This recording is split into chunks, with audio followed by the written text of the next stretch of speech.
Meanwhile, while investigators work to find the cause of the deadly D.C. crash, President Trump is ordering a review of DEI in aviation, warning it may have played a role in this tragedy. Peter Doocy is at the White House with all the details on this story. Peter? Good morning. And President Trump is saying he thinks he inherited a transportation system that was made less safe by the last transportation secretary, Pete Buttigieg. You know how badly everything's run since he's run this Department of Transportation? He's a disaster. He was a disaster as a mayor.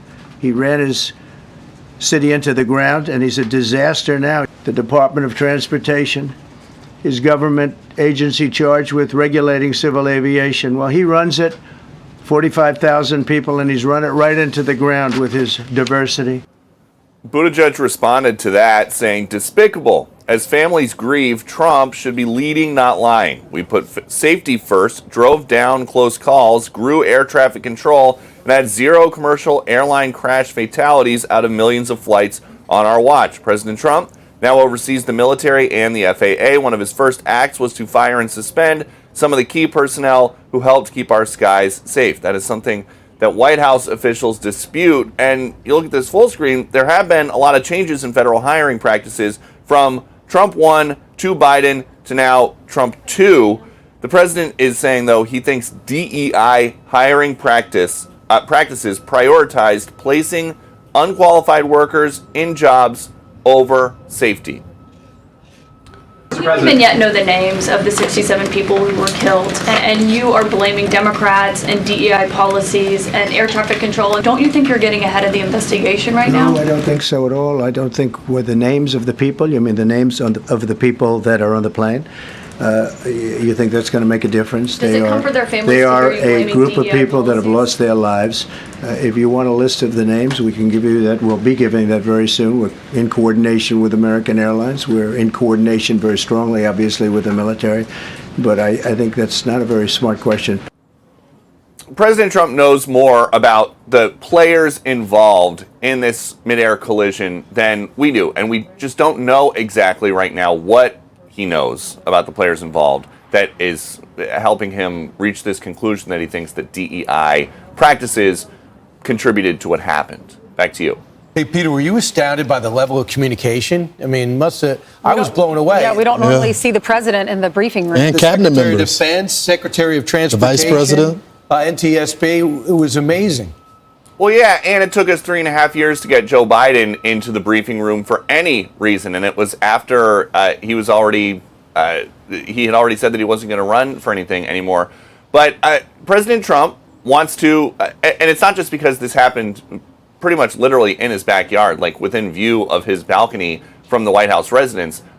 He just is showing us that he wants to have his fingerprints on every big national story, and this is something that he and his team, Sean Duffy and Pete Hegseth, their first hours on the job, are going to have to deal with immediately to make people feel safe. And it is a change. I think the way that this used to work for the last couple of years, we would probably get a lot of lower level communication staffers briefing us, doing a telephone background briefing, something on Zoom where we can't show their faces or use their names, but we can say we got information on background. Whereas Trump is doing it essentially upside down. Start with the people at the top. This guy's in charge of the Pentagon. This guy's in charge of the Transportation Department. I am the Commander-in-Chief. This is what we think. And so, and now they are going to let us know in real time what they're going to do. He'll let you do a story and actually complete it by 6 o'clock. Well, yeah, if your job is to cover what the president says, it helps a lot if the president says a lot. Something. Thanks, Peter, for breaking that Peter. down. Appreciate it. Peter was talking about DEI, and we heard the president saying that might be an issue here. The FAA launched a national outreach program under Obama for DEI, and it included a push to hire workers with severe intellectual disabilities and psychiatric problems. There's also a lawsuit from last year, 2024, that alleged that the FAA turned away nearly 1,000 air traffic controller applicants solely based on race. That is insane, to be low on people and a turn that high many people impact away. job and to turn people away. Meanwhile, Go ahead, bro. I was just going to say that Troy Nails was on with you earlier, and he said this about the air traffic controller situation. Keep in mind, the federal government's running the Reagan Airport. Watch. The DCA, which is the Reagan Airport where this took place, their air traffic control staffing shows that they need 30 personnel to operate that air traffic control tower. It's a very busy airport. They say there are about 19 currently on staff. So we have a staffing issue at the Reagan Airport, DCA. DCA, very busy airport. We have 800 flights inbound and outbound each and every day at Reagan Airport. And overall, I believe our safety record is the gold standard. But when we have an issue like this, it needs to be addressed. There needs to be some oversight from Congress. We need to make sure that if these airports are struggling with air traffic controllers, they bring it to our attention, and we can try to encourage more younger people to get into that field. I struggle with this DEI stuff. I covered DEI when I ran campus reform. Maybe it had the original intent was good, but it's gone way too far. I understand organic diversity. I understand that some people at one point in time in history, or maybe today, were denied jobs because they're qualified, because of the race, sexual orientation, or whatever. I understand that.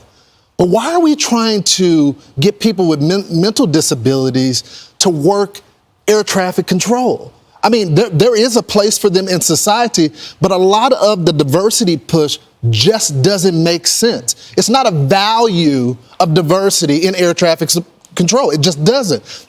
The one thing that we need to focus on is the person qualified for the job. Yep. Does their diverse background bring them some additional information to the job? But just hiring people to meet different metrics doesn't make any sense to me. I'm sorry. Right. The last thing I would say, it reminds me of the story we had the LA fires, where that fire chief was saying, we want people to know that if you're in a fire, there's somebody coming to save you that looks like you. No, I'd like somebody that's good at saving I just don't want to burn. Right. Yeah. I just don't want to burn. I want to live. I don't want to burn to death. All right, so NBC has a story, and the headline is, Fear and chaos grip federal workers as Trump rapidly remakes the government. Donald Trump has said, as you know, we've been covering this, he wants to end the work from home practices. So he offered the deferred resignation, where you get paid through September if you resign by February 6th.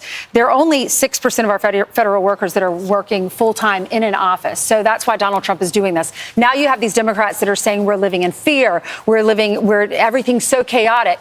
But my question to them is, are you fearful about lower prices? Are you fearful about tax breaks? Are you fearful about not paying tips? Not paying taxes on tips or Social Security checks or on your overtime? Many of you work overtime. Are you fearful that Donald Trump's going to get rid of criminal illegal aliens? Why are you scared? And they're worried about if you're a federal employee, they're worried about their future. Well, because Donald Trump asked Elon Musk to cut $2 trillion out of the budget. They accused Donald Trump of the first 4 years of not cutting like he did. Tax reform, I believe, was working to do that, bring more revenue in, but they never got to the tax cut because of the pandemic. So what he's doing now is to look at the 2.3 million people working for the federal government. They all got emails saying you can quit, we'll give you 6 months, which, by the way, is way too generous, I think. But come to work, you're fired, or take the 6 months and just write in your subject line, say resigning.